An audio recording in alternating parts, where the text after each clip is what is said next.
Hello, sixth graders. Hope you all are well at your home and doing very well in your studies. So, today we are going to start a new chapter in civics. The name of the chapter is Rural Livelihood. Okay, in our last video of civics, we have completed the district administrative. So, today we will read the rural livelihood. That is a very interesting chapter. So, let's start. First, rural. Rural means countryside, or in Hindi it means Grameen. Countryside, okay, and Grameen. Livelihoods होता है आपका वो काम जिसकी वजह से उनका क्या चलता है, गुजारा चलता है, जिनकी रोजी रोटी कह सकते हैं आप। प्रॉपर हिंदी में हम इसको कहेंगे तो रोजी रोटी। Okay, so in this chapter basically we will read about some stories which belongs to the rural livelihoods, how the village people earn their livelihood through some small workers. Okay, occupation wise people may be divided into three groups: those engaged in primary occupation wise. Okay, in rural livelihood the occupation has divided into three groups and they are basically primary occupation means जो आपका directly raw material या फिर directly आप कह सकते हो village से जुड़ा हुआ है। The first is the primary occupation means agriculture, mining and the quarrying.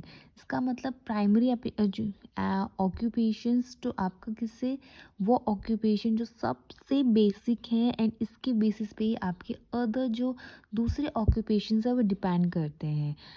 You can say that other occupations has a raw material, needs a raw material, and that raw material which is provided by the primary occupation like the agriculture, mining and the quarrying.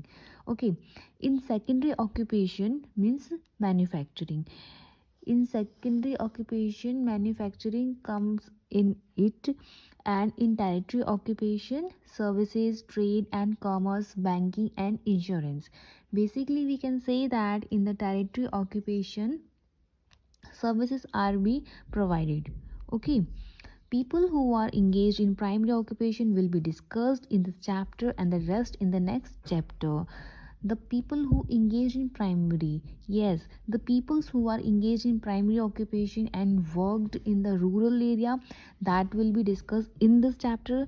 And further going to from the primary education we also perform some other services, so that services we will going to be discuss in our next chapter of civics. So we will find out the different ways in which people earn their living in village today. In this chapter we will read some basic and in the detailed way that how the villagers earn their livelihood to perform some simple and the basic occupation.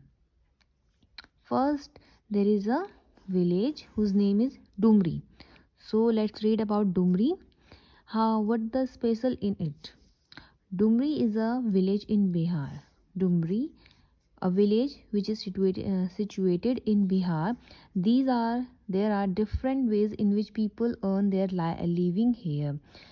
Okay, some villages work in farms, others are engaged in machinery, pottery, brick making, basket making and carpentry.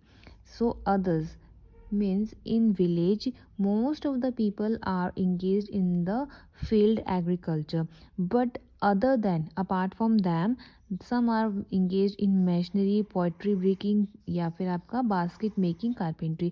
जो आपका वो material जो raw material हमें कहाँ से directly forest से provided होता है, ओके, जो हमें नेचर प्रोवाइड करते हैं उनसे ये क्या करते हैं दूसरे ऑक्यूपेशन अपने स्टार्ट करते हैं, जैसे मशीनरी करना, पोइट्री बनाना, ब्रिक मेकिंग करना एंड बास्केट मेकिंग करना।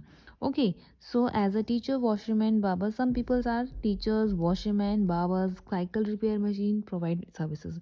और बहुत ही स्मॉल मतलब माइनर ऑक्यूपेशन जिसे हम कह सकते हैं, एक तरीके से बिजनेस जिसे कह सकते हैं, वो होते हैं जैसे कि टीचर्स होते हैं यहाँ पे, washerman, Babar's and mechanic, cycle या फिर repairing mechanic. There are few small pakka house shop on the main street which sell sweets, meat, fish, eggs, utensils, pencils, and some also the short and the small pakka houses are there. You can see this is a small pakka and sorry पक्का shops in the main market या और main street but in मतलब अगर आप और भी ज़्यादा अंदर जाओगे विलेज के तो आपको क्या मिलेगा यहाँ पे ऐसे टेम्प्रेरी हाउसेज में कच्चे हाउस मिलेंगे which is made up of mud. You can see that these houses are made up of mud and some straws. Okay. जो यहाँ की स्ट्रीट है मीन्स जो आपकी मेन स्ट्रीट कह सकते हैं वहाँ पे क्या मिलता है यहाँ पे मिलता है आपके कुछ शॉप्स हैं जहाँ पे स्वीट्स मिलती हैं आपके वेजिटेबल्स मिलते हैं साथ में आपके वो प्रोडक्ट हैं जो हमें डायरेक्टली कौन प्रोवाइड करता है एनिमल्स करते हैं like meat fish eggs and कुछ कॉस्मेटिक्स के कुछ आपके डेली यूजेस के का सामान भी यहाँ मिलता है. There are two tea shops that sell samosas and jalebis and of course यहाँ पे क्या कुछ आपके स्नैक्स के लिए भी शॉप है जैसे कि samosas and jalebis. Next to this shop lives a carpenter family. Carpenter भी यहाँ पे है आप देख सकते हो carpenter who make the furnitures like ठीक है. And then they use sheesham wood. जो कारपेंटर है वो डायरेक्टली रॉ मटेरियल का कहाँ से फॉरेस्ट से कलेक्ट कर रहे हैं वो शीशम आपका वुड होता है उसको यूज़ कर रहे हैं. Wood from the mango trees for making furniture such as chair beds. और ये सारे जो जैसे शीशम का जो वुड होता है वो काफ़ी ज़्यादा एक्सपेंसिव होता है और काफ़ी फाइन क्वालिटी का होता है. So they are using this kind of wood to make the furniture or the beds. A few steps away the potter means होता है आपका कुम्हार जो आपके किसके मिट्टी के बर्तन बनाता है. Also work from his home he makes pots. ये सारे क्या है आपके स्मॉल बिजनेसमैन हैं जो अपने ही घर से ये सारे काम करते हैं. घर के ही एक किसी साइड में किसी कॉर्नर में अपनी सेटअप करते हैं एक छोटा सा एरिया जिसमें वो ये सारी चीज़ें क्या कर सकते हैं सेल कर सकते हैं. ऐसे यहाँ पे एक पॉटर है. Then another one is he makes pot of very size and shapes from the clay से वो बहुत क्या कर सकता है बहुत सारे पॉट्स बनाता है डिफरेंट साइज के आपके पॉट्स बनाता है. He also make small tiles which are use to build roofs. और उसके अलावा वो क्या बनाता है स्मॉल टाइल्स बनाता है. टाइल्स मतलब हो सकता है जो क्ले का है उसमें इस तरीके की टाइल्स होती हैं जो वो यूज़ करते हैं for the making the roof of the house. Roof means होता है छत. The person who help the villager cross the river is called the Malla. Malla means जो आपका क्या करता है बोट चलाता है और हेल्प करता है पीपल्स को कि वो एक एरिया से दूसरे एरिया में जा सके क्योंकि उस टाइम तो ब्रिज तो होते ही नहीं थे. सो द मतलब जो आपका विलेज है विलेज के अंदर नॉर्मली आपको कहीं कहीं आपको ब्रिज या फिर कुछ ऐसा नहीं मिलेगा यहाँ पे पाथ जो आपको क्रॉस करा सके. So normally people use the small boat here. Okay. And उसमें जो ये आपका पर्सन होता है जो यहाँ से लेके आपको यहाँ तक लेके जाता है उसको हम बोलते हैं मल्लाह.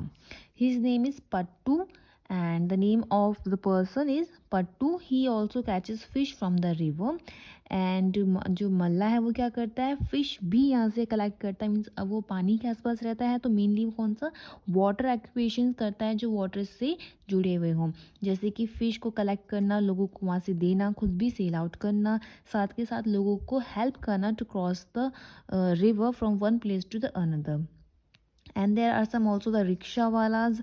हॉर्स कार्ट मीन्स आप जिससे कह सकते हैं जैसे बग्गी होती है वो. Rickshaw pullers and horse drivers take people to the nearest city and the railway stations. Small वहाँ पे रिक्शाज होते हैं जो आपके लोगों को स्मॉल डिस्टेंस के लिए यूज़ करते हैं to earn their livelihood. So these are the work which performed in the village and the rural areas to earn their livelihood. ये लोग परफॉर्म करते हैं इस तरह के आप देख सकते हो यहाँ पे लोग यूज़ करते हैं कि वो अपने डेली का जो लाइवलीहुड है अपना ब्रेड एंड बटर अर्न कर सके मतलब कि अपनी रोज़ी रोटी को अर्न कर सके. एंड अब उसके अलावा वो लोग और क्या करते हैं फील्ड से अपना वीट शुगर राइस केन ये सारे ग्रो करते हैं and then after that they sell at a very good price in the market. या तो आपका वो उनको गुड प्राइस में कैसे यहाँ से इतना अच्छा प्राइस नहीं मिलता है जैसे वो उन्हें लोग देते हैं क्योंकि बीच में मीडिएटर्स होते हैं. जो विलेज होता है वो अपना किसी मतलब होल सेलर्स को देते हैं देन होल सेलर्स फिर यहाँ पे रिटेलर्स को देते हैं. जहाँ हमारे पास मेन मतलब रूरल के अलावा अर्बन लाइवलीहुड में आते आते उसका प्राइस क्या है, बहुत ज़्यादा इंक्रीज हो जाता है because of the mediator. So that are the another example we will discuss in other some other topic, okay, in our next chapter or some other chapter. Let's focus on the rural livelihood. उसके अलावा daily uses में जो vegetables होती हैं, fruits होती हैं, they are also selling this flowers such as marigold, roses and grown all over the village. इसके अलावा फ्लावर्स को भी वो ग्रो करते हैं एंड यहाँ पर क्या करते हैं, इनको भी सेल करते हैं. They are sold the cities. इसके अलावा जो ये रूरल लाइवलीहुड से मतलब रूरल एरियाज से ये सारी चीज़ें क्या हैं, अब ये एक्सपोर्ट भी की जाती हैं, किससे, जो उनके पास में लगने वाले सिटीज़ हैं. Most families earn a living through agriculture. ज़्यादातर फैमिली रूरल लाइवली एरिया में ज़्यादातर फैमिली आपकी क्या यूज़ करती है, एग्रीकल्चर परफॉर्म करती है, because this is the basic और the we can say that the easy work that they know. Okay, उन्हें सिर्फ यही चीज़ पता है कि वो एग्रीकल्चर ही है जो बहुत अच्छे तरीके से और काफ़ी कम मेहनत के साथ, मेहनत तो बहुत लगती है, इन्वेस्ट कह सकते हैं, उसके साथ कर सकते हैं. Okay, some people go to the nearby town to work as construction workers and lorry drivers. But अब क्या है, आपका एग्रीकल्चर करना बहुत ज़्यादा डिफ़िकल्ट हो गया है. अब ज़्यादा क्या है, उसमें ईजी नहीं रहा है, क्योंकि बहुत सारी प्रॉब्लम्स होती हैं. आपको उसके लिए फर्टिलाइज़र ख़रीदना है, फिर उसके लिए आपको सीड्स खरीदने हैं, मशीन्स खरीदनी हैं. सो ये सब चीज़ें हैं. इन सब चीज़ों के अलावा जो फैमिलीज़ है वो इन्हें अफोर्ड नहीं कर पाती हैं, तो वो क्या करते हैं, अपने घर के जो लोग होते हैं, मतलब जितने भी लोग होते हैं, they simply migrate from that area to the city places. City places में माइग्रेट होते हैं to work under as a construction workers.